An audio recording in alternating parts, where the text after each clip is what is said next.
ये सुबह की आज घटना है जिसमें बॉम्बे से एसबीआई कंट्रोल रूम से हमारे इंदौर पुलिस कंट्रोल रूम को सूचना मिली थी कि विजयनगर थाना अंतर्गत जो लोटस चौराहा है वहाँ पर एक एटीएम था और उस पर किसी ने उसको तोड़ने की कोशिश की।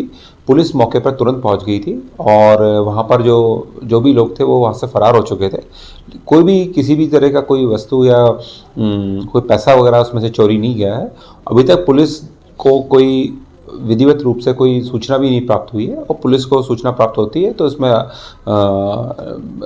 धाराओं में अपराध कायम कर इसकी विवेचना की जाएगी। हाँ सर, लेकिन ऐसी गैंग एक्टिव है, इससे अंदाजा लगाया जा सकता है क्या फुटेज के आधार पर डाला जाएगा? बिल्कुल, जो भी फुटेज आया उसमें भागते हुए भी दिख रहे हैं, उसमें उनकी पहचान की जाएगी। आसपास के लड़कों के होने की संभावना है और इसमें जल्दी इसमें हम लोग जो भी व्यक्ति है उनका हम उस पर इनाम भी घोषित करेंगे और उनका एक मीडिया के माध्यम से प्रचार प्रसार करेंगे जिससे कि जिसको जो उनकी पहचान निकाली जा सके और उस पर हम कार्रवाई कर सकें।